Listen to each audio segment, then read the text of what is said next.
Thank you so much for being here. Tonight's a real treat for all of us.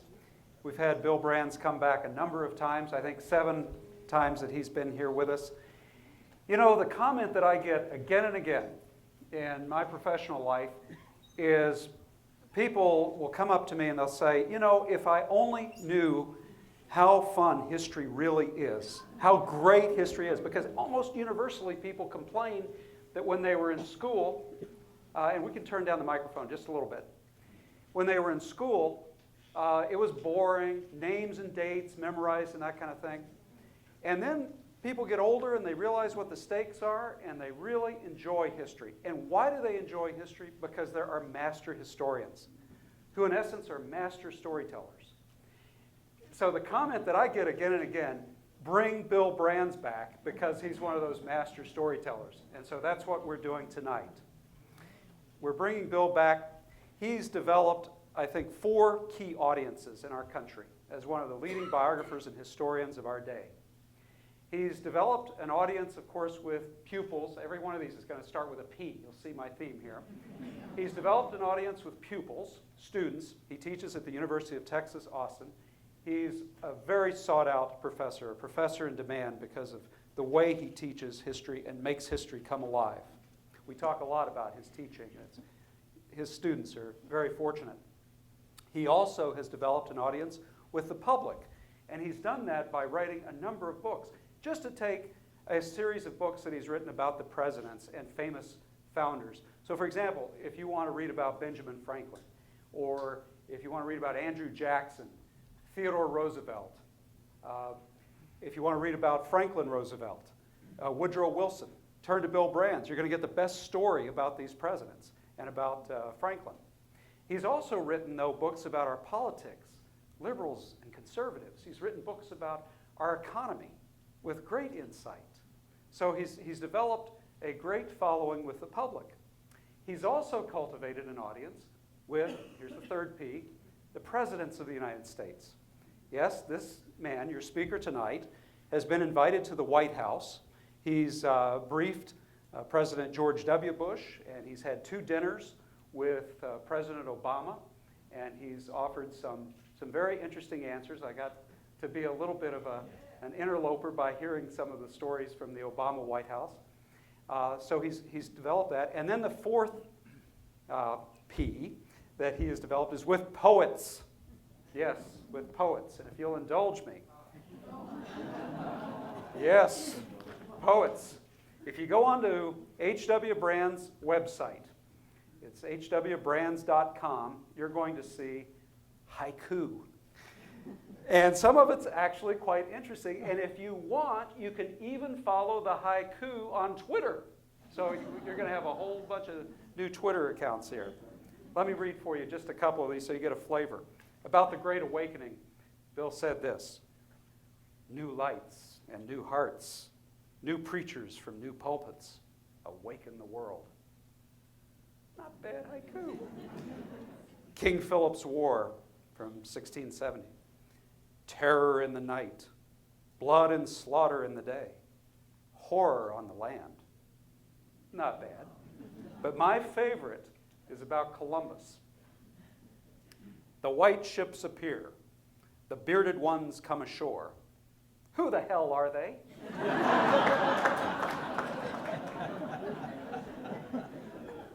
You know, Bill Brands is a Pulitzer Prize finalist for 2 of his books. I think we ought to nominate him for his haiku for Pulitzer Prize poetry. But let me try in my own clumsy way a little haiku for you, Bill. Our bard journeys back to regale us with stories too long forgotten. Ladies and gentlemen, please join me in welcoming H.W. Brands.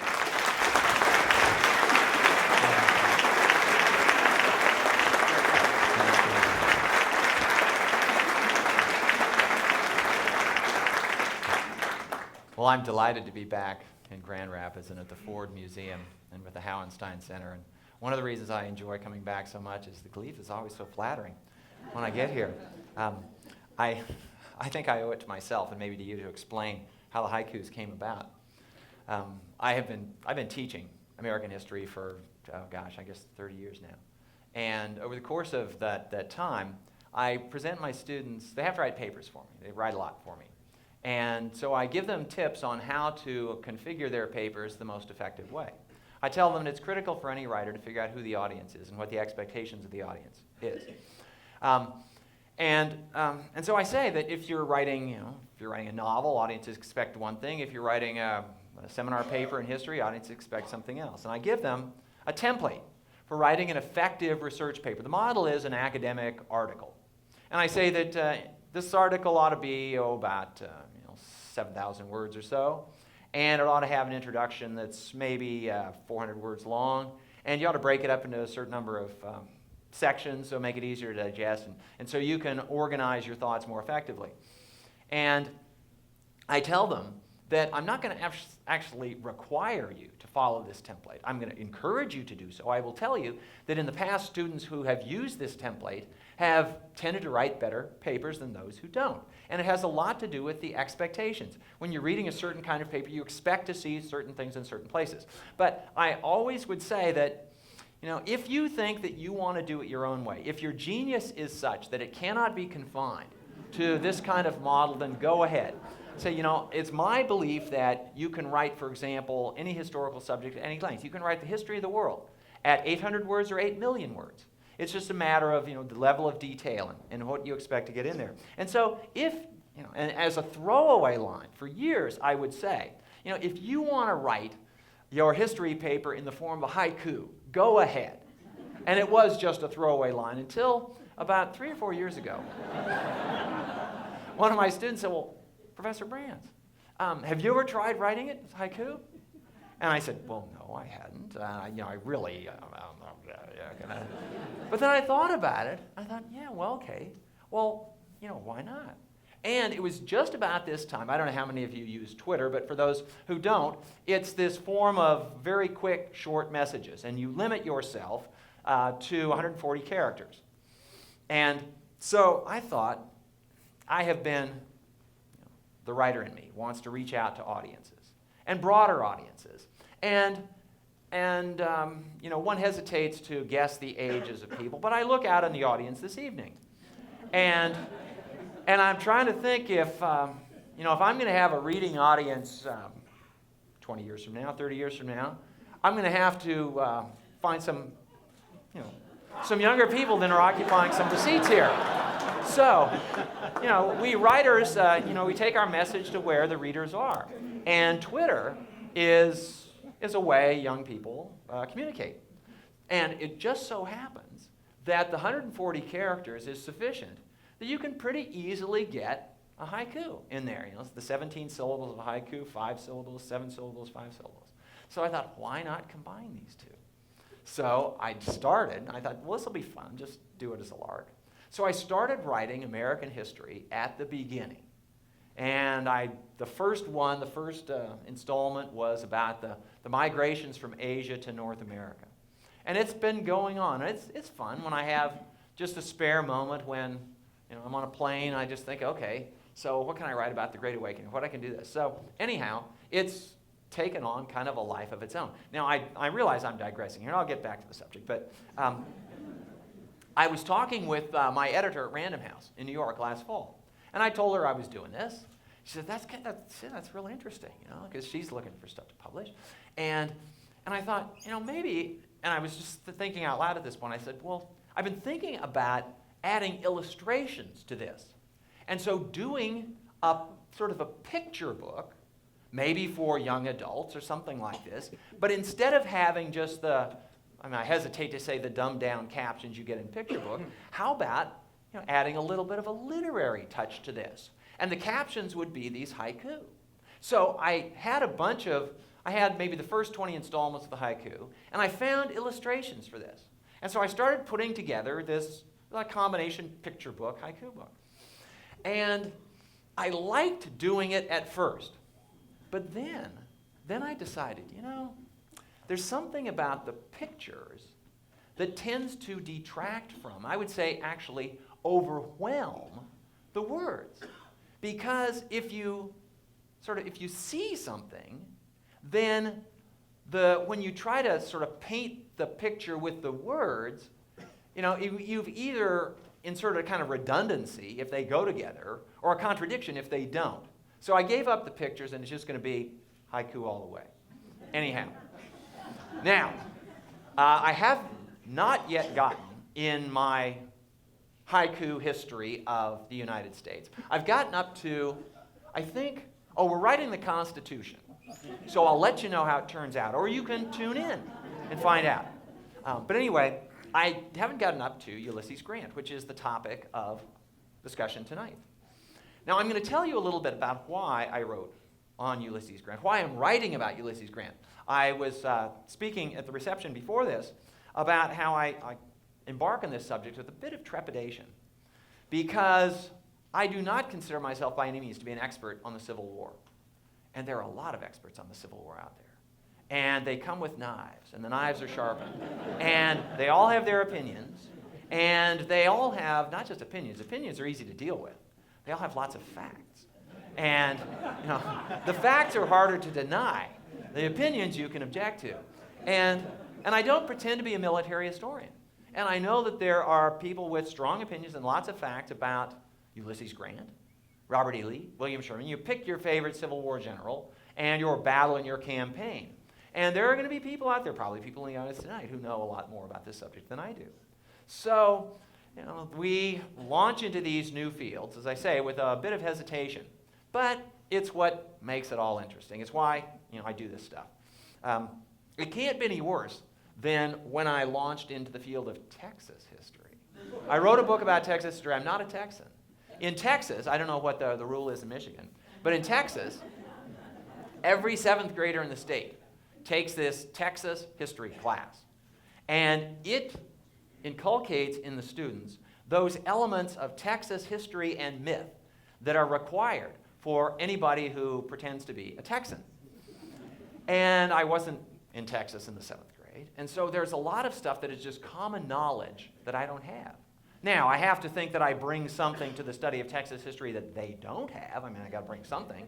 And I bring the perspective of an outsider, which often I think, and the fact that the most trenchant commentary on American democracy was written by Alexis de Tocqueville, a Frenchman, a foreigner.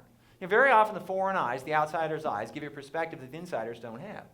But nonetheless, when I write about the Battle of the Alamo, I would call it a cottage industry. It's a mansion industry in Texas. There are people who know everything about the Battle of the Alamo, including, there are a lot of 7th graders who know more about the Battle of the Alamo than I do. And so I would be, talking to audiences, and they would ask me things, and I'd try to, I didn't know what they were talking about, and I would, try to retreat. And, in fact, there was one time when I was giving a lecture to 7th graders. How hard can it be to lecture to 7th graders? Okay, and so the teachers who brought the 7th graders in said, well, would it be okay if they asked questions? Of course, I'm a teacher. This is what we do. We answer questions. I didn't realize that she had made the assignment to be a version of Stump the Chump, where you got to come up with a question that the professor can't answer. So, but I figured, they're 7th graders. What do they know? So I gave my 20-minute talk, and I'll be happy to take your questions. First question, Professor Brands. Now, one of the charming things about 7th graders is their utter lack of perspective, on what's important and what's not. When you've been in the business for a while, as a historian, I have an idea that there's certain things that are important, big issues, big questions, and other things that might be interesting, but they're historical trivia. But with 7th graders, there is none of that kind of perspective. And if you know this and you don't know that, well, you're an idiot, So anyhow, first question, Professor Brands, what was Sam Houston's middle name? What are you going to do? All right, well, I'll tell you what you do. You think fast. You put on your professor's face. Okay, now how can I do this? Now, those of us who are in the teaching business, we have what we like to think of as these teaching moments. When you've got your students' attention. Oh, I had their attention.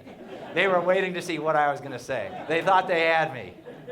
No, I wasn't going to retreat. I was going to say, well, This is a very interesting question. First of all, I had no idea what Sam Houston's middle name. I was pretty sure that Sam Houston did not have a middle name.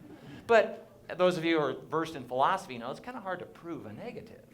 There's nothing that says Sam Houston never wrote an affidavit and signed it says I have no middle name. So I would have to infer this from something else.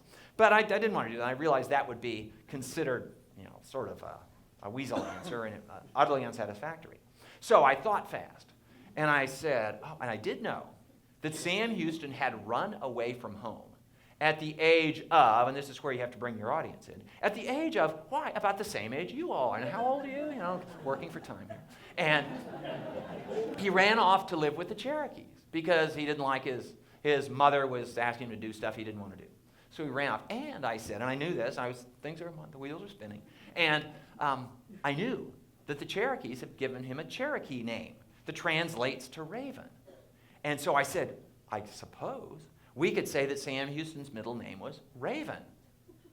They were kind of skeptical. They were like you. They're not sure, I'm not going to buy that or not. So I thought a little bit more. I said, okay. Well then, when Sam Houston came to Texas, which he did in 1832, he was required by Mexican law, Texas was part of Mexico at the time, he was required by Mexican law to convert to Catholicism. That was part of the deal. If you come to Texas, Texas, you have to be baptized in the Roman Catholic Church. And the typical practice was to take on a saint's name.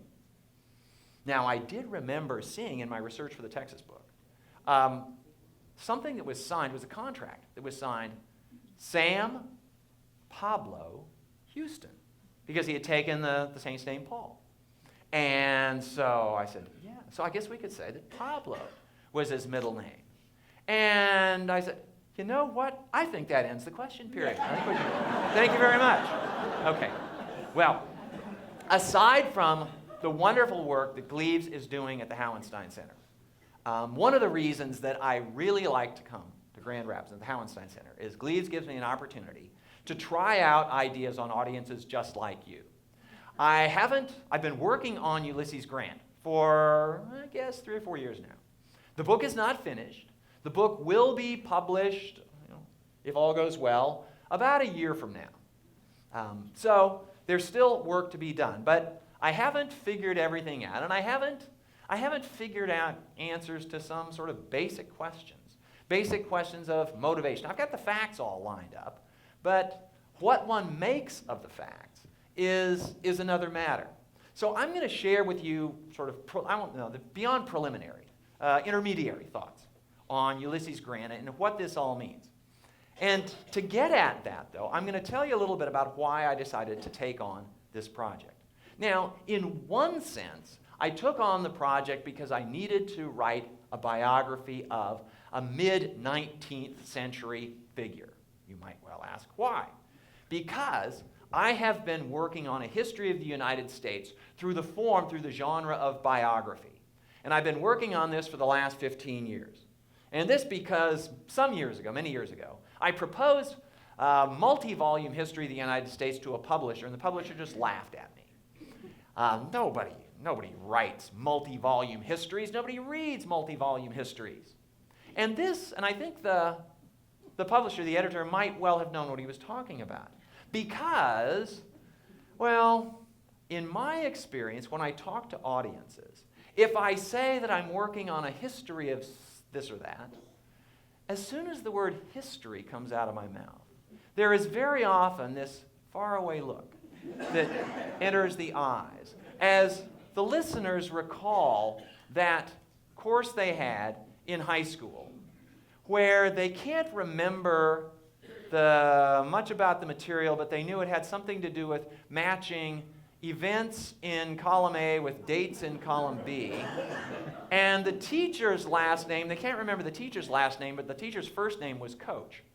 And so, this is something that I've got to work against. So I decided that even though I couldn't write a history of the United States in 6 volumes, well, at least not and call it that, what I could write was a series of connected biographies.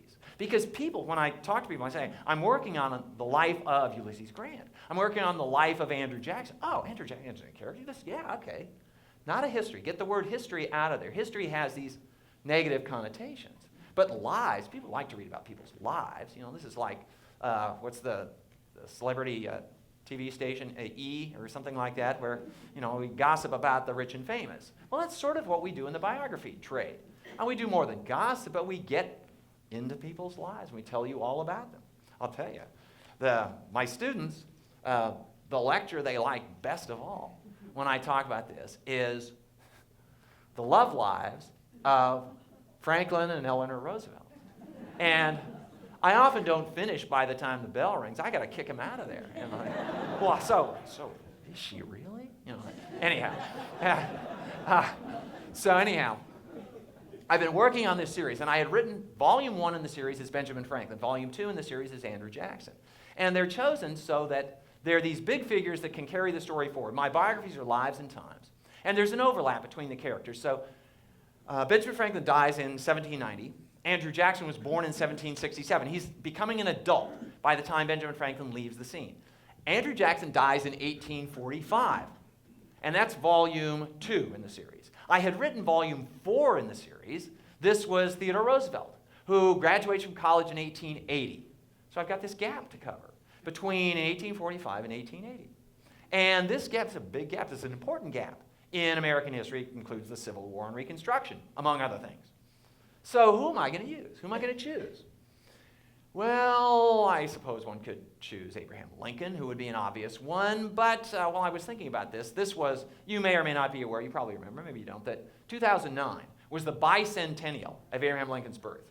And every third historian and biographer in the United States had a Lincoln book that came out. So the market was rather crowded. Besides, I won't say that Lincoln is overdone. I mean, a great figure, an important figure, and a story that's worth telling is worth retelling. But for my purposes, he doesn't suffice because he dies. He's killed in 1865. So it doesn't allow me to get the coverage that I need. So I decided to look at Ulysses Grant. And I didn't choose him primarily because he was a general and a president. Actually, my first choice for a general was not Ulysses Grant, it was William Sherman. And I was thinking about this. In fact, I had just written about Andrew Jackson when I was thinking about who I might do to cover the Civil War era. And I was on a book tour promoting the Andrew Jackson book. These book tours are airport, hotel, bookstore, hotel, airport, bookstore, and so on. And after a while, you kind of lose track of where you are. And I was talking to an audience, trying to figure out, okay, so who should my coverage of the Civil War? Who should be the sequel to Andrew Jackson? And it was an audience that was... It was a very receptive audience. They were with me. They were listening, laughing at my jokes and doing all that stuff. And so then I started, thinking out loud. So who's my next subject going to be? And I said, there's a subject, a Civil War general, who has intrigued me, in part because he's such a complicated character. A military genius, but a very complicated character. There's a real dark streak to his personality. And this is William Sherman. And as soon as I said William Sherman, the warmth in the room just vanished. And the temperature dropped 25 degrees in just seconds. And then I thought, wait a minute, where am I? Oh, I'm in Atlanta. Oh, bad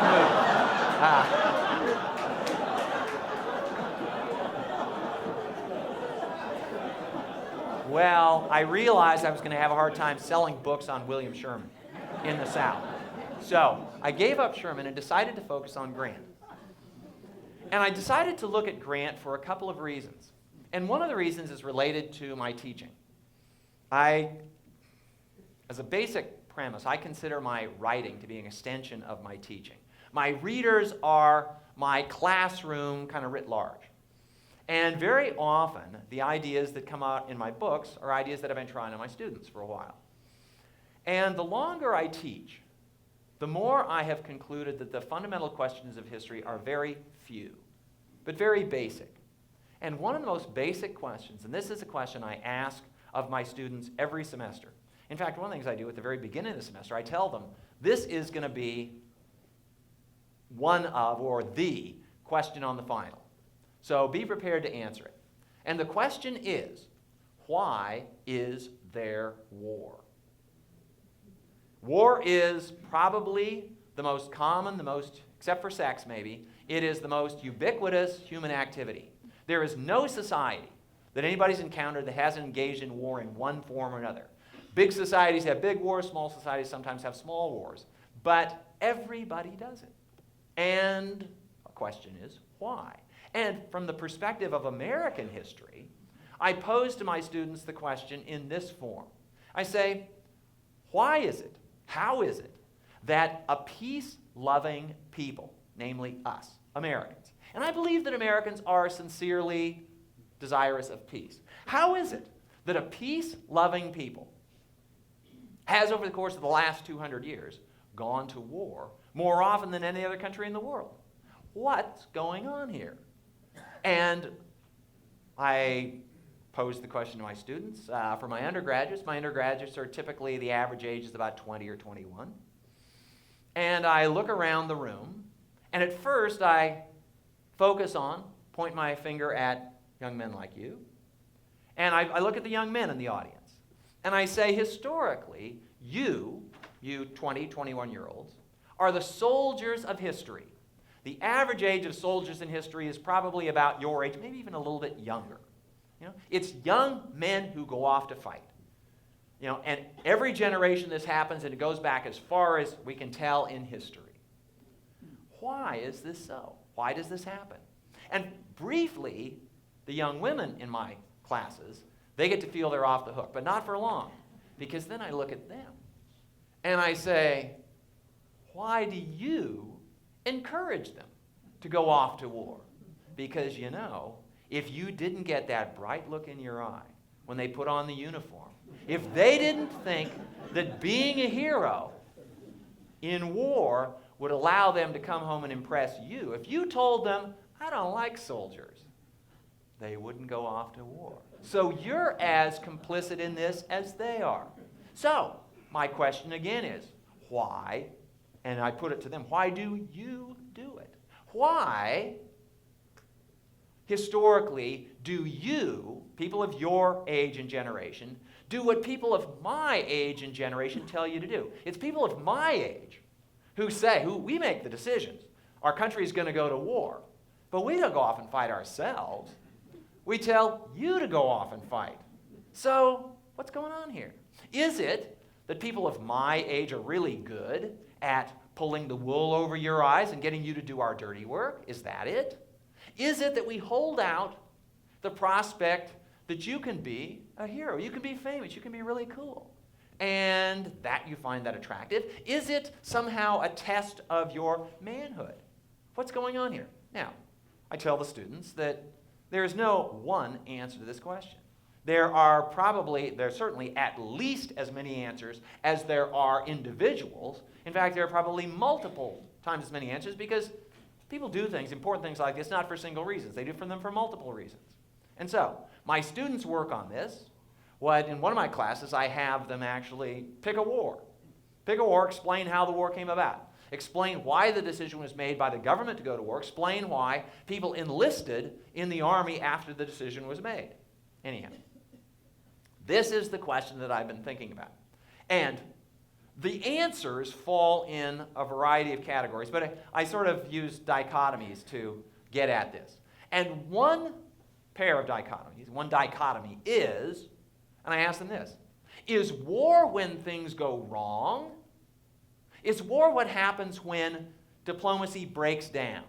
When there is a misunderstanding? Or, just some rogue bad leader comes along? Is that it? Is war a malfunction of society?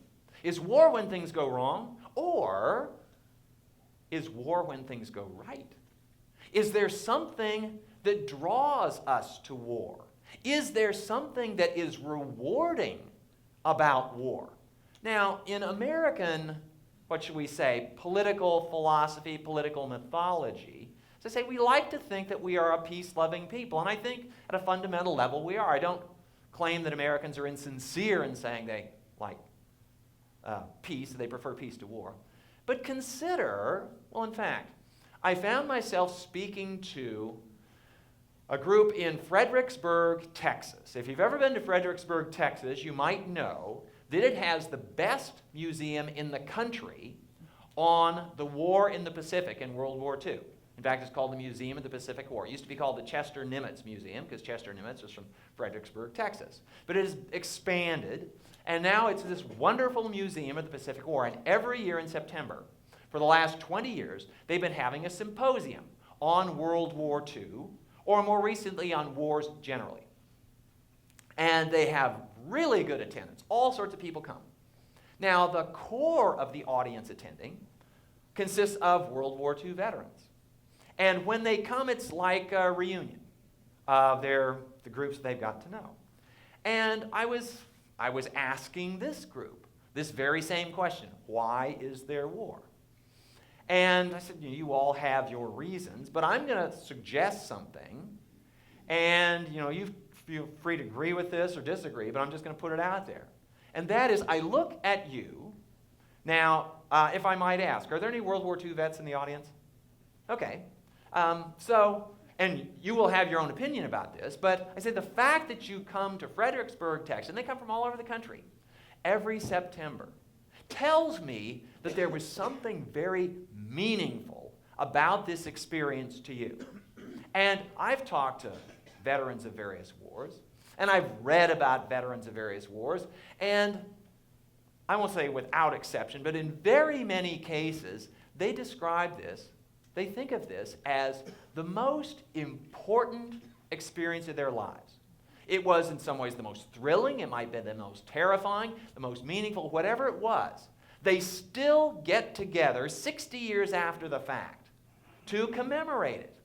What else do people do that has that kind of influence on their lives? So, there is certainly, for war veterans, there's that appeal, there's that draw. So anyway, I decided that for this biography, I wanted to write about a soldier. I wanted to write about someone whose claim to fame was primarily that he was successful at war. I hadn't written about anybody like this. I did write about Andrew Jackson, and Andrew Jackson's military career was relatively brief. He didn't identify himself as a soldier. He was a planter, and then he became a president, but he wasn't. That's not the reason that we remember Jackson. Yeah, he had this big victory at New Orleans in January of 1815, but that was a one-day battle. He didn't conduct a long campaign and win in a really big war. I wrote about Theodore Roosevelt. Theodore Roosevelt is a fascinating case on this subject because Theodore Roosevelt is the only American president who, as far as I know, ever celebrated war. Most American presidents have, I would say, the good taste or the good sense to say war might be necessary at times, but it's a necessary evil. But Theodore Roosevelt, at least before he became president and before he went to war, said that the greatest victories of war, or he said the greatest victories of peace pale beside the accomplishments of war. It is war that tests the nation's courage and all this stuff.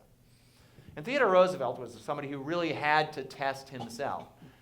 And Theodore Roosevelt, after he became president of the United States, still preferred to be called, and of course, as you probably know, once you're president of the United States, you, in most cases, are generally addressed as President Carter, President Clinton, as long as you live. But Roosevelt much preferred to be called Colonel Roosevelt. And he spoke about, and some of you may know, I don't know what this literary allusion is, I should know, but he always referred to his crowded hour. And any of you know what that allusion comes from? Some work of literature. Would you know which one it is? Very good, thank you. Thank you, Glees. See, Glees, Whitney, and the Hauenstein Center are the source of knowledge on all things presidential. I will refer you to Glees, yes. Okay. So, Theodore Roosevelt, the curious thing is Theodore Roosevelt's crowded hour lasted about an hour. The center of his military career was the charge up Kettle Hill on San Juan Heights in the Spanish-American War, and the battle lasted about an hour. He did perform gallantly, no question about that. And there were the casualty rate in his unit was quite high. And he survived, and he knew that he had the courage to do it. And that was enough. Okay, done that. Now let's go back and get elected governor of New York. Okay, but I wanted to focus on somebody who had been involved in a serious way with a really big war. And a war that brought out, well, the best and the worst, I guess, in American history. So, and I also needed a character who could carry the story forward through Reconstruction. So I came upon Ulysses Grant. And I decided to write about Ulysses Grant.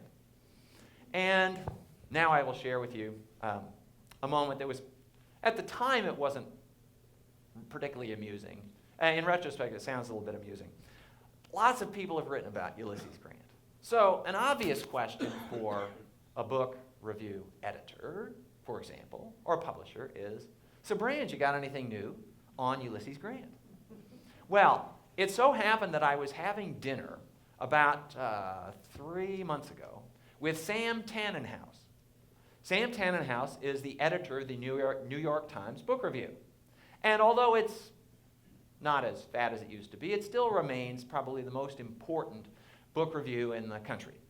And if you can get a favorable front page review on the New York Times Book Review, then this is a real good deal. So I was sitting down next to Sam Tannenhouse at dinner.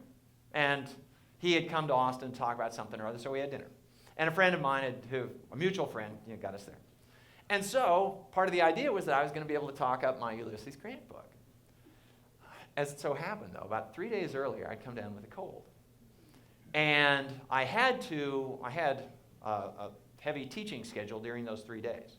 So I had to lecture through this cold that was coming on. My throat was getting tighter.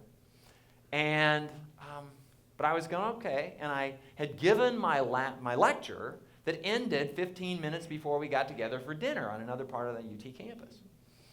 I got to dinner, and my voice utterly gave out. I couldn't even croak a syllable. So here I am with a chance to promote my book to the most influential book review editor in the country. And Tannenhouse turns to me and he says, so, here you're working on Ulysses Grant.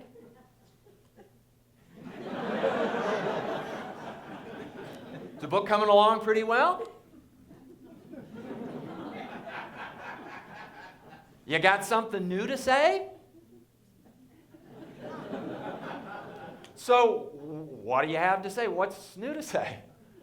At that point, I had to realize it wasn't a yes or no question. I couldn't answer it. So I left him hanging. But I'm not going to leave you hanging. Because, well, in fact, I was talking to my editor just a couple of days ago. And I will tell you, I'll tell you what shall I say, the politic description of what's new, what the book review editor needs to hear. And then I'll tell you the real answer to the question, what's new. The strategic answer is, well, in the first place, I believe that Grant's reputation as president has been cast in obscurity and criticism for far too long. Grant is generally perceived by the public at large, and even by historians of the presidency, to be one of the least effective presidents in American history, and to have had an administration that was peculiarly afflicted by graft and corruption. Now, one of the things I'm going to do is to explain how the last 100 years of scholarship and writing on Ulysses Grant is quite wrong. That Grant was a far better president than he has been given credit for being. And this will be in part based on reinterpretation of existing evidence, but also access to new information. It is my good fortune to be the first biographer to come along since the completion of a wonderful series of published volumes of Grant's correspondence and other writings. Now, this collection has been in the works for 25 or 30 years, and the later volumes deal with his presidency. The earlier volumes focused on the war years. And the later volumes include a great deal of correspondence that other biographers have not used. In particular, correspondence from African Americans and Republicans in the South during Reconstruction, explaining what conditions on the ground are like. Now, I'm going to get into this in greater detail, but essentially what happens during Reconstruction is that the Union victory in the Civil War, a military victory, has to be converted into something political. Because at some point, in this case in April 1865 at Appomattox, the war ends and politics resumes. And it is my contention, and I have been studying and writing about American history for a long time, that there's never a more difficult period to be president of the United States than during Reconstruction. It was a personal tragedy and a familial tragedy for Abraham Lincoln to die, to be killed, in April of 1865, right at the end of the Civil War. But from the standpoint of his historical reputation, it was a great career move. Because the war was easy compared to what came after the war. And the reason for this is, during war, you get to use instruments of coercion. If people don't agree with you, if South Carolina wants to be independent, and you don't think South Carolina should be independent, if South Carolina refuses to enforce federal laws, you send in the army. And it's painful, it's bloody, but it's simple, it's straightforward, and the conclusion on the battlefield can be quite clear-cut. We win, you lose. But when the war ends, then these questions shift from the arena of the military to the arena of politics. And politics is a lot more complicated. It's a lot harder than war. If Lincoln had lived into the period of Reconstruction, I firmly believe that his reputation would have declined dramatically. Because once the South is readmitted to the Union, and it would be eventually, of course, Lincoln had taken the position the South had never left the Union, but something weird had happened, and so the South had to be reconstructed. But everybody knew that the end result would be that South Carolina, Georgia, Alabama, Mississippi, all the states of the Confederacy would eventually regain control over their own affairs. The North, the Union Army, would not occupy the South forever. In fact, it turns out it wouldn't occupy the South for more than about half a decade. The American North would simply, we're not going to occupy the South. They wouldn't stand for it, and the South wouldn't stand for it either. And in a democracy, whether you like what the people choose or not, in a democracy, if they make a decision, if a majority of people votes this way, that's what they're going to get. Now, it's made more complicated by the fact that there is this Constitution, and our Constitution is based on the principle of majority rule, but minority rights. That's why we have a Bill of Rights. That's why there are various amendments that say what the government can and cannot do.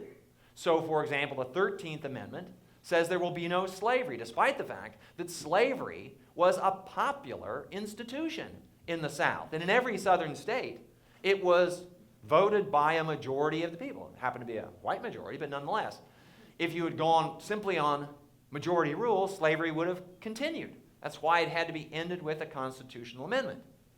The 14th Amendment said that rights cannot be, basically says who can be a citizen, but it also says that your rights cannot be abridged without due process of the law. It basically says what you can't do. And the 15th Amendment says that the right to vote cannot be abridged on account of race, color, or condition of previous servitude. Okay? And there again, it's what the states cannot do. But it's one thing to pass a law, even an amendment to the Constitution. It's another matter to try to enforce that. And what do you do? What do you do in a democracy when you have an unpopular law? Well, I can tell you that the 14th and 15th Amendments were quite unpopular in the South. And Grant found himself on the receiving end of these pleas from not just black in South Carolina and the rest of the South, but in many cases white Republicans as well. The Republicans were branded I mean, they're often called black Republicans, even if they weren't black, but they were the ones. They were considered to be the party that had imposed Northern rule on the South. And so in the period after the Civil War, sometimes in the most egregious form of the Ku Klux Klan, where there was overt violence, threats, intimidation, murder, and all this stuff against freedmen and Republicans. Sometimes it was slightly more subtle than that, but there was this full-scale agenda to drive those folks out of politics so that the old elites, the slave owners, former slave owners and their allies, could regain control of politics. And the term that was used, certainly by Southerners, and it was adopted eventually even by historians in the North, the term for the recapture of control of Southern state politics by the white locals from the Northern Reconstructionists, the term was redemption. And the individuals who did it were called the redeemers. Well, if you start labeling things that way, you can tell, which side you're on here. Anyhow, Grant, and this is one of the fundamental points I make in the book, was that Ulysses Grant was the only president between Abraham Lincoln and Lyndon Johnson, the only president in that 100-year period who took civil rights at all seriously.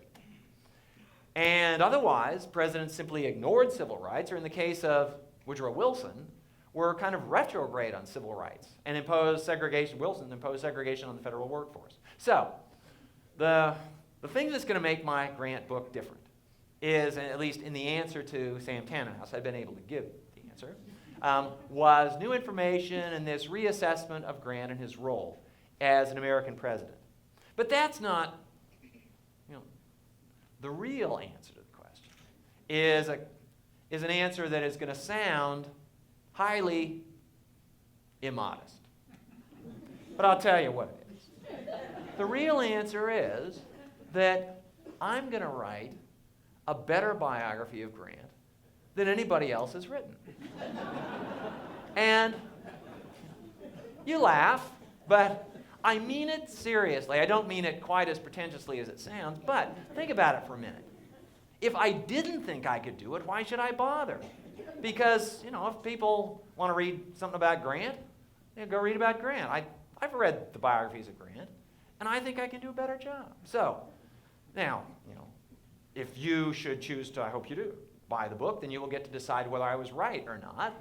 And book reviewers will get to weigh in on this as well. But, there is, call it a healthy or an unhealthy egotism on the part of writers, but you sort of have to have this because there's almost nothing interesting that hasn't been written about already. And so why do it again? Now, actually, this question of writing about it already comes up with my graduate students, who are, most of them are writing dissertations. And the model of a dissertation, those of you who've been in graduate school, the model of the dissertation is to write thoroughly, comprehensively, exhaustively on some aspect of whatever your subject is that hasn't been so thoroughly covered before. And one of the ways of finding a legitimate topic is to find a topic that no one has written on. And so my graduate students are looking around for something that nobody has written on. But I caution them against this. I say, no, you really don't want to do that. You don't want to write on something that nobody has written on because there's probably a reason nobody has written on that subject. And I refer them to a conversation that a friend of mine had, a historian, a military historian, who had written first couple of books on, rather esoteric subjects having to do with the Pacific War during World War II. And he wanted to write a biography of an important figure in the Pacific War. And he proposed various American naval and army officers who were engaged in the Pacific theater. And he would put out one name, and the editor would say, I don't know, I don't think there's much interest in that person. Then put out another name, who knows about this person? And this went on for 3 or 4 more suggestions. And finally, my friend said in exasperation, well, I suppose I could write another biography of Douglas MacArthur, but there are dozens of biographies of Douglas MacArthur. And the editor said, yeah, that's because people are interested in Douglas MacArthur. So one of the things I tell my students is that not a bad thing. It's not a bad thing. It's not the end of the world. If they're working on a dissertation and they discover, oh my gosh, somebody else is writing on the same thing. History is a different kind of endeavor than mathematics or physics. If you are looking for, I can't remember what subatomic particle is the one that everybody's looking for right now, but the first one to be able to identify, the first one to prove its existence, the first one to demonstrate this, wins the prize, the Nobel Prize probably, and the second person to identify it gets nothing. In mathematics, until a few years ago, the grand prize of mathematics was to prove Fermat's last theorem. And it was this statement that had been given by Pierre Fermat 400 years ago. And mathematicians have been trying forever and ever to prove it. And the deal was that if you proved Fermat's last theorem, then you would be the greatest mathematician of your generation, if you were the first. If you were the second, nothing. But history isn't like that. So if somebody is writing about, well, Ulysses Grant, if somebody's writing about any other subject, if somebody's writing about whatever my students are writing their dissertations on, and they discover that somebody else is writing on the same subject, well, that's all to the good, because it shows that they're not the only one to think it's interesting. Okay, so the real answer to the question of why I'm taking on Ulysses Grant and what I'm going to say that's new is that it's this great story, and I want to tell it. Okay, now I'm going to tell you a little bit about Grant and his story. And one of the things that intrigues me about Grant, and this gets back to the question of why is there war? At least I think this is a partial answer to the question. Grant is a classic case of an individual who was really good at war, but at almost nothing else. And if you look in history, you see this again and again. If you simply look at the Civil War, Grant was good friends with William Sherman. The two of them were at West Point for a while together, and then they went off and fought in the war with Mexico in the 1840s. One of their comrades in the war with Mexico was Robert E. Lee. Another, he was older than they were, so he wasn't at West Point at the same time. But they discovered that they had this knack for war. Now, one of the knacks for war, and this, Grant discovered it in his first battle. George Washington, by the way, discovered it in his first battle, that he found himself under fire, and he wasn't afraid. He was thrilled.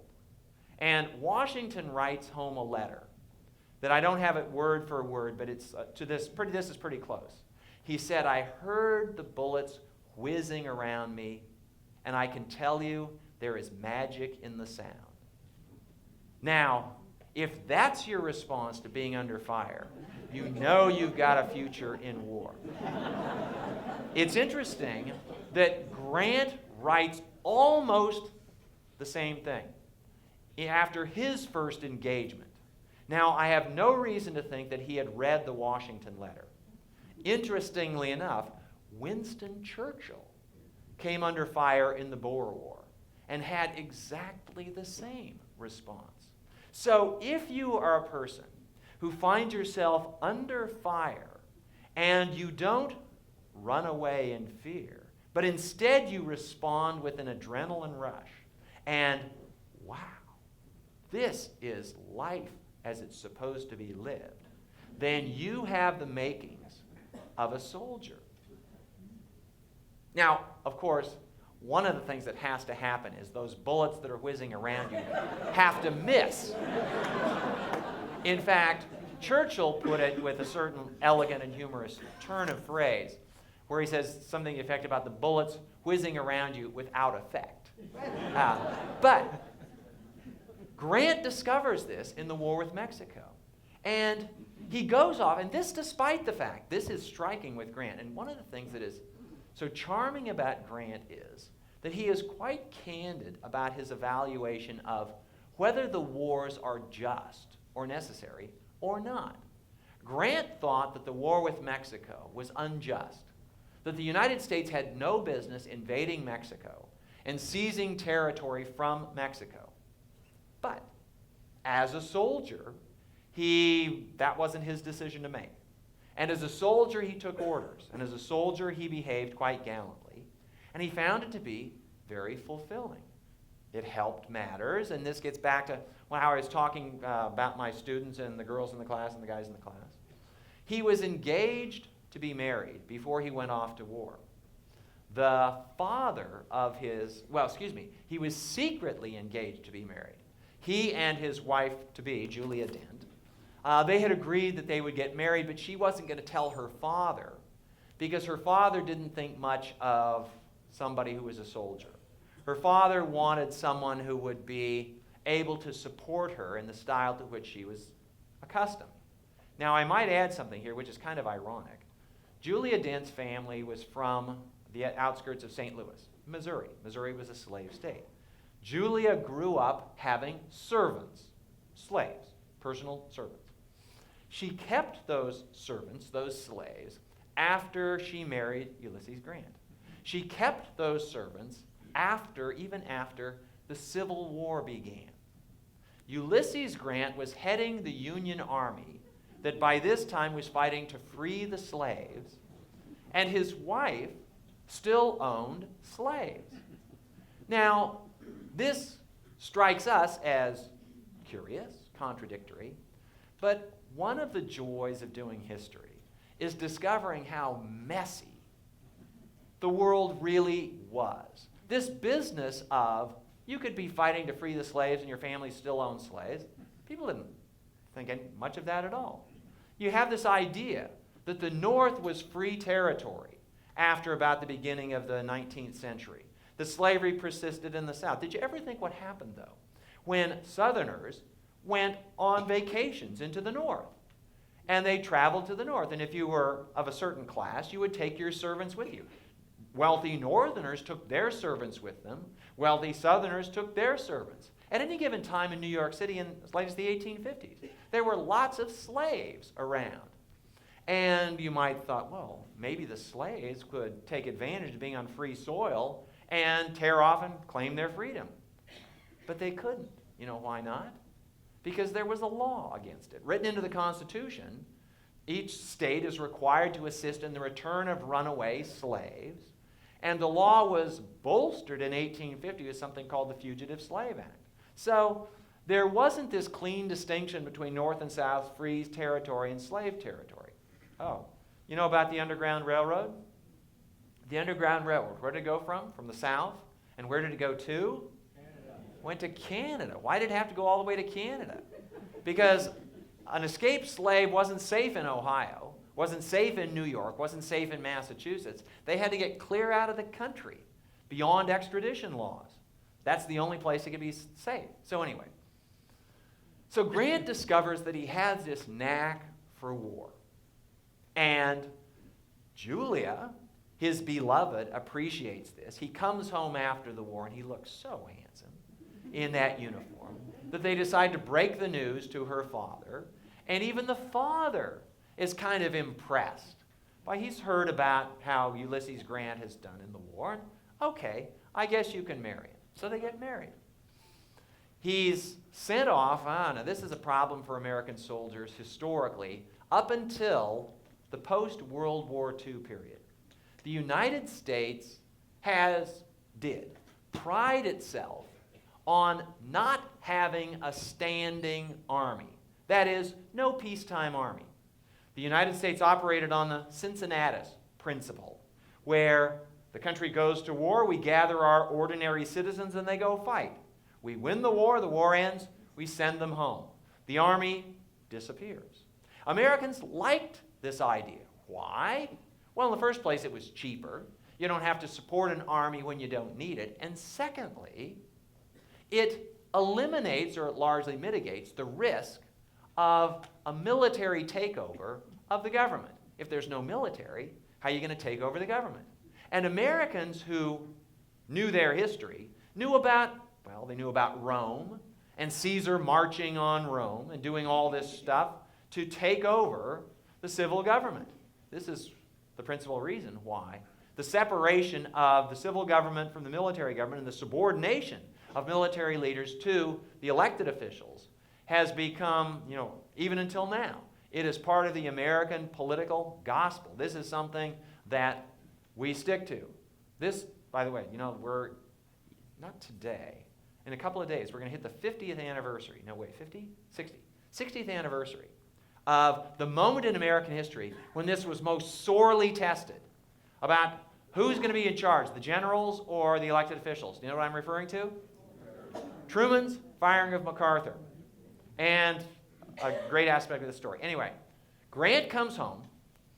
The war's over. He's married. He and his wife Julia start having children.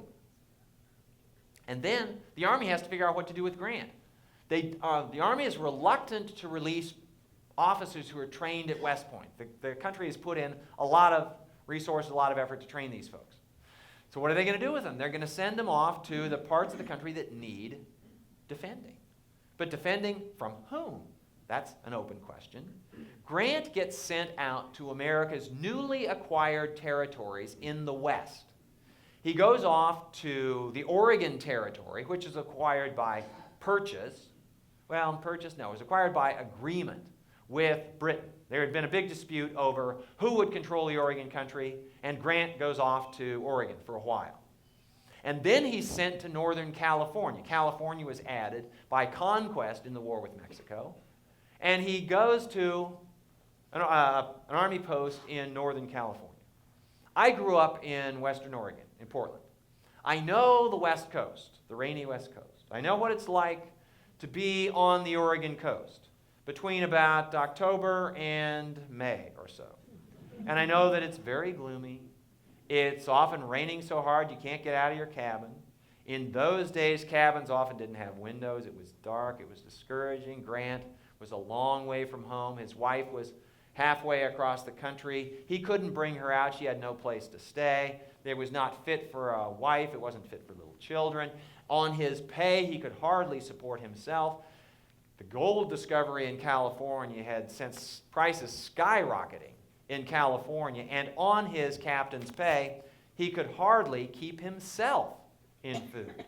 He is beginning to have second thoughts about this military career. Yeah, as long as there's a war on, that's fine. But there's a long time between wars. What are you going to do then?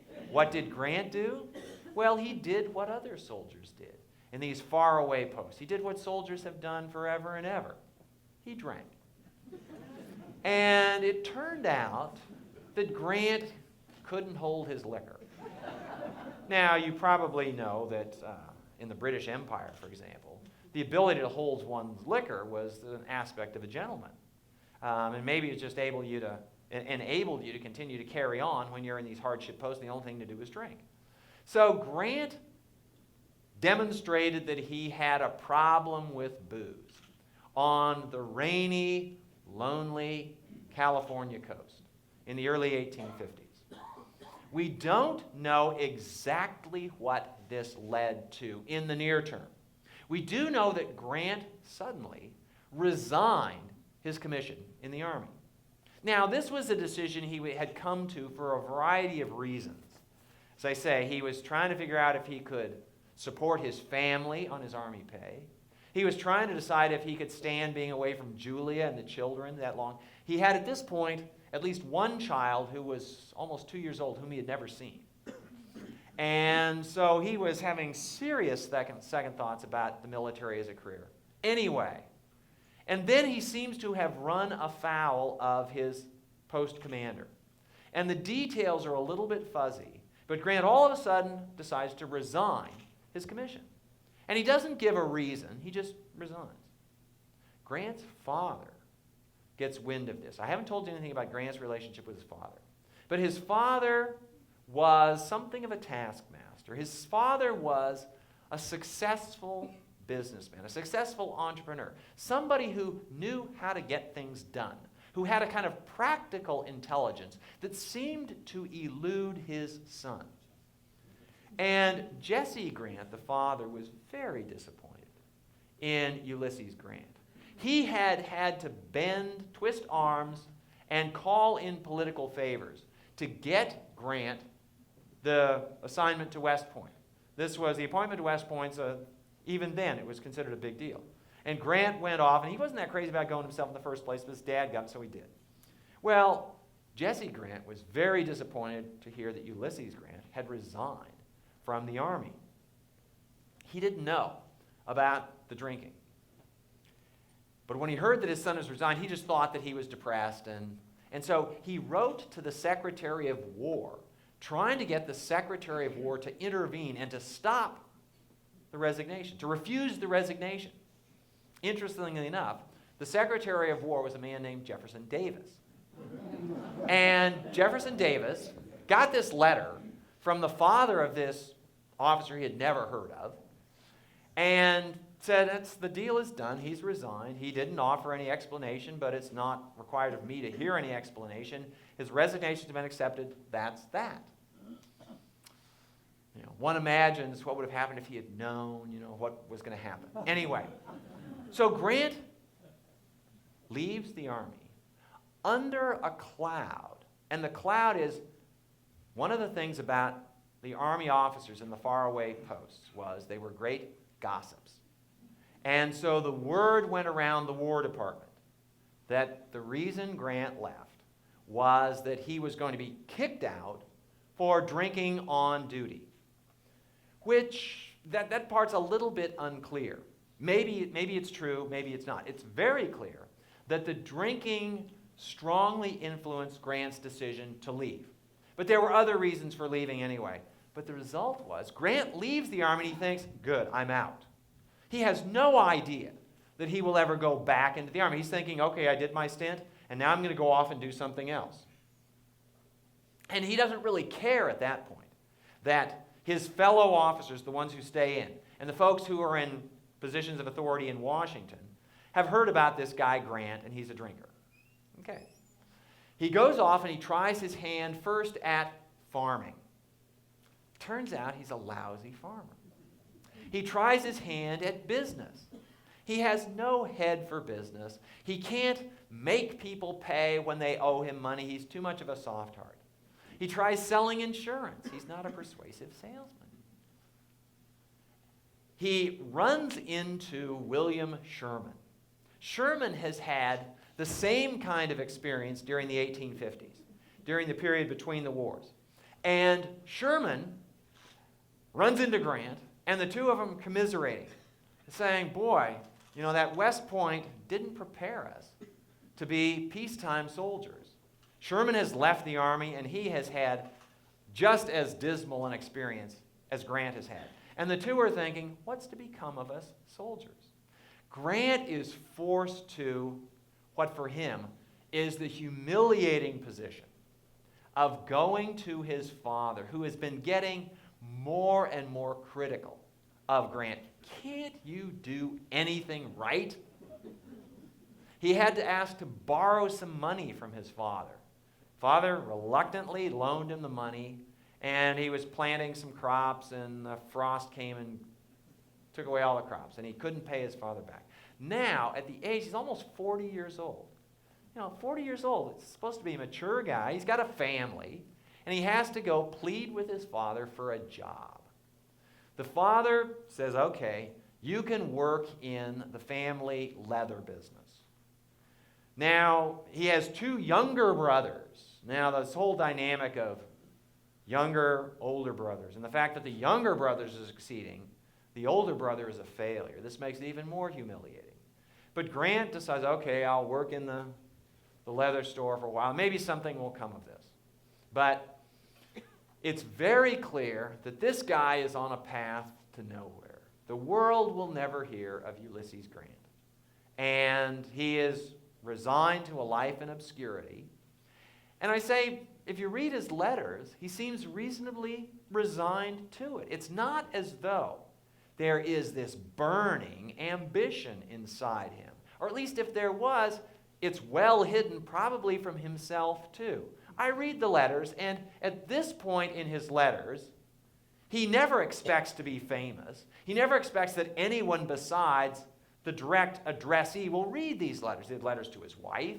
He writes an occasional letter when he has to his father. But so it's not like he's creating a historical trail. He thinks that he's going to live the rest of his life and die in obscurity. And by all appearances, he's okay with that. And then, and I should add that he has just the mildest interest in politics. He's in Missouri, And politics, well, Missouri until he goes to Galena, Illinois. He gets to Galena, Illinois. This is where the family has just opened up a new leather store. And he knows that there is this controversy around slavery, but he's not involved. He's not a political figure.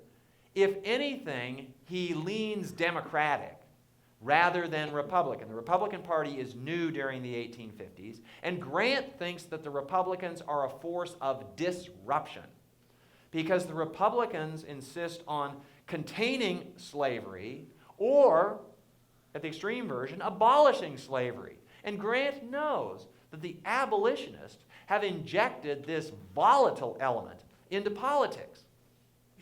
And he doesn't think that this is going to be good. He looks at events in Kansas where there is this small-scale, guerrilla-style civil war going on, and he shakes his head and says, that's what the Republicans bring us. We don't want any more of it.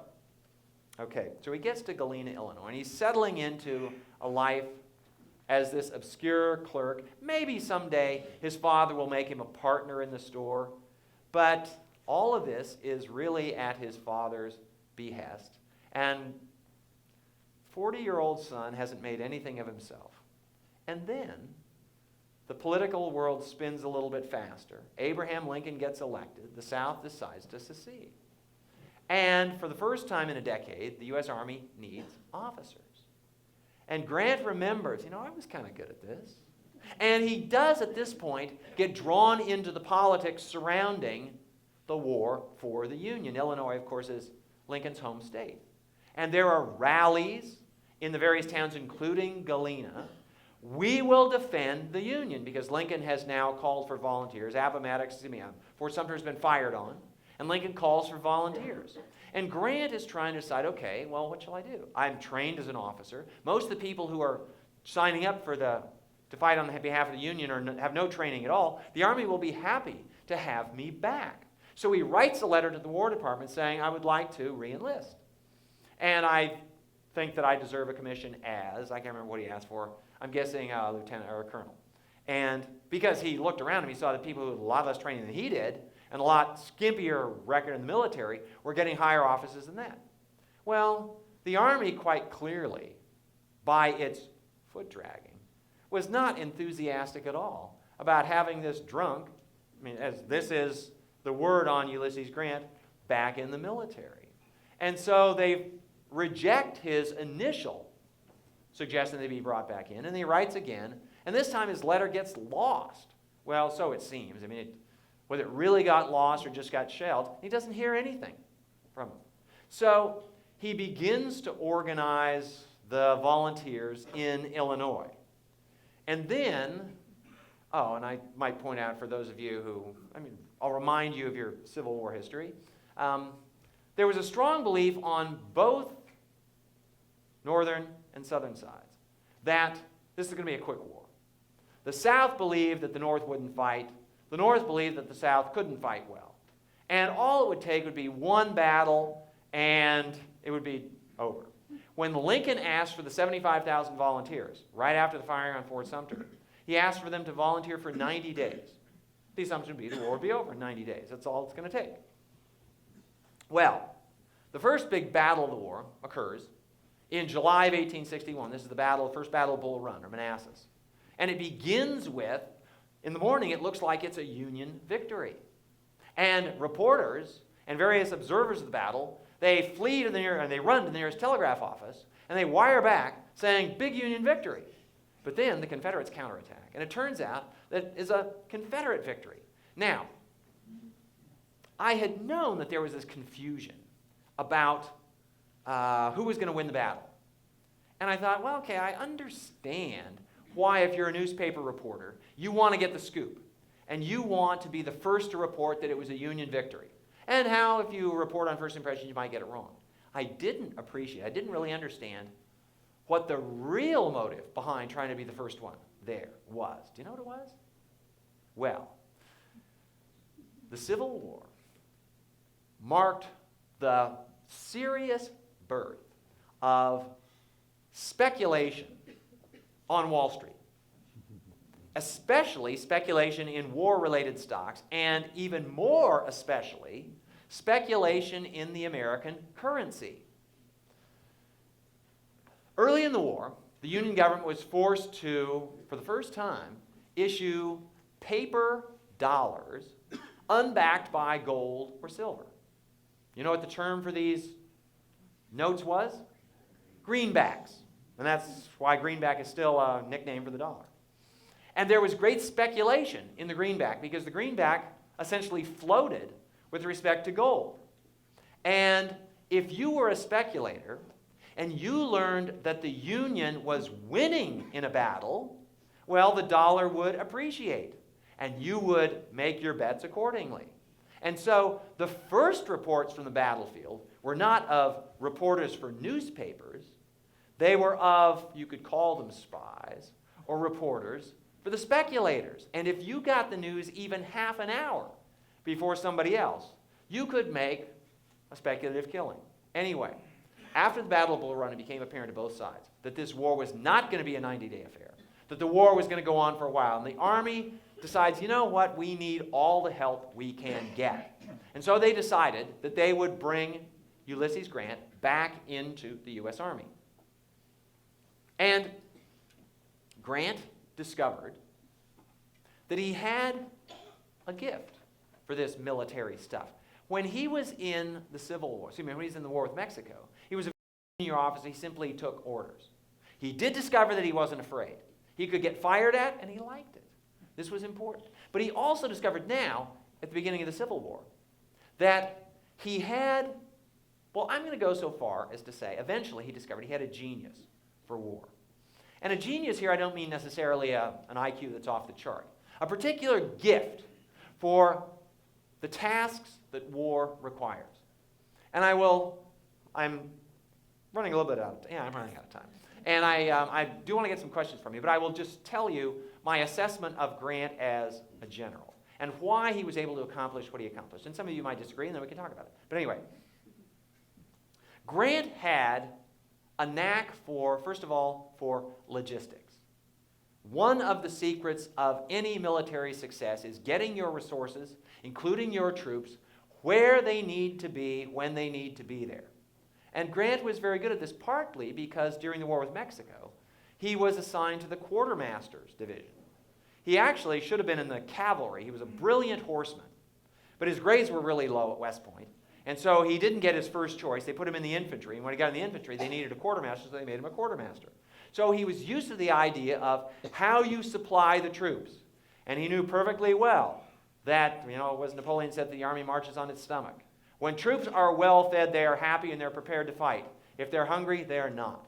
So he first of all knew how to do that. And he knew it was essential. It was not beneath any commander to spend lots of time dealing with those issues. The second thing was that Grant had, and I don't know how to quantify this, but he had a kind of visual talent, a mentally visual talent for visualizing the battlefield. The biggest challenge for commanders during the Civil War was trying to figure out where the enemy was at any given time. Not only where the enemy was, where his own forces were. Remember, this is in the days before any kind of aerial reconnaissance. Well, there were, in fact, the beginnings of efforts to send up observation balloons, where if you can get even, you remember the first time you ever went up in an airplane? How you look down and all of a sudden things become clear? And you look at the city that you've been living in all this time, and oh, there it is. Well, commanders did not have that third-dimensional perspective. And so you had to be able to figure out, you could look at maps, you could look at the lay of the land, and you could try to see where everything was. Grant had an ability to visualize where the way the land lay, where his own forces were, and where the enemy forces were, or where the enemy forces must be if they were going to oppose him. And if they weren't where they were supposed to be, where they needed to be to oppose him, then he'd get what he wanted unopposed. So Grant had a knack for this. There was something else, and this came up. William Sherman, as I said, was one of Grant's friends. William Sherman knew that he was smarter than Grant. He knew that he was better versed than Grant in military history and tactics and all the stuff you could study. But he also acknowledged that Grant was a better general than he was. And he said, there's one thing about Grant. He does better than I do or anybody else does. And that is, he knows what he wants to do, and he is able to stick to that. He is able to focus on that and not be distracted by the other stuff that happens during a battle. Now, it's a truism of war that the best laid plans blow up as soon as the battle starts. Well, they did for other generals, but for Grant, he knew what he wanted to do, and he would not be deterred. He often almost ignored what the enemy was doing, because he knew if he did this, then he would accomplish what he wanted. And he was able to do it better than anybody else on the Union side, and I would argue better than anybody on the Confederate side either. But there was a last element to Grant's genius. And this gets back to the question of why is there war? And I'll stop with this and then I'll take some questions. And it's a trait of Grant that I don't know whether to admire or to be appalled by. And it comes down to this. Grant figured out before anybody else on the Union side did, for that matter, probably anybody else on the Confederate side did, how the Union would win the war. He realized that the Union had more resources than the Confederacy did. And the Union would win by wearing down the South. And what this required was the willingness in a Union commander to fight and fight and fight and lose men and lose men and lose men. Grant had the ability, and again, I don't know if this is something to admire or to be appalled by. He had the ability, the willingness, to make a military decision knowing that this decision would lead to the deaths of thousands of his men. Nobody in American military history until then had been able or willing to do this. Lincoln went through 4 or 5 generals before hitting on Grant. And some of those generals, George McClellan, Meade, Hooker, McDowell, they could prepare for a battle. McClellan was great at preparing for battle, and his soldiers loved him. But at the critical moment, he couldn't pull the trigger. He couldn't make that decision. He couldn't bring himself to the morally freighted decision of saying, you will die for this cause. Now, it's not you, and you will die, but of this group, a quarter of you are going to be dead by tomorrow morning. It's something that had never been asked of an American commander before. And Grant knew that that was the way the North would win the war. Grant is often compared unfavorably with Robert E. Lee. Robert E. Lee is seen as the general who was more brilliant, who was more daring, who did this sort of thing and that sort of thing, where Grant was plodding along. Well, in this respect, Lee benefits from the fact that, first of all, he wasn't expected to win. He had to do this kind of thing. He had the luxury of taking chances. Grant didn't have that luxury. Grant knew if you stick to what you're doing, you're going to win. Now, Grant, as I said, even though he was lukewarm about politics before the war, even though he didn't really care much about the slavery issue, by the middle of the war, by the time he became the Union commander, he was fully convinced that the Union must be preserved. And it was almost enough for him to put it in those terms. He had an interesting view on secession. He thought that the founding fathers, quite likely, would have been on the side of the secessionists in the 1860s.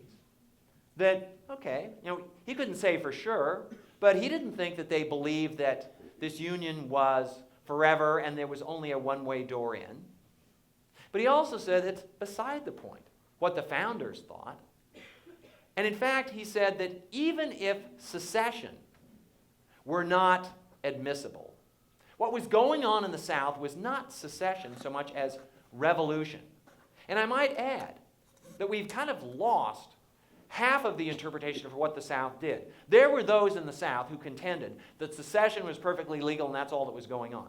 But there were others in the South who said, no, I don't think secession is legal. What we're engaged in here is not secession, but revolution. And even as staunch a Unionist as Andrew Jackson acknowledged the right of revolution. What's the right of revolution? The right of revolution is to, well, take the position that Thomas Jefferson did in the Declaration of Independence. That if a government no longer suits your needs and purposes, you have the right to overthrow it. But here's the thing. If you had the idea that secession was legal and okay, then you had to resent the fact that the North resisted secession by force, because they weren't supposed to do that. But if you planted your flag on the right of revolution, well, the right of revolution includes the fact that the revolution has to be fought. And your right of revolution will be upheld if you win. If you lose, you lose. And so Grant took that position. This is a revolution, and we will fight to hold the Union together. He also came around to the belief that emancipation was necessary.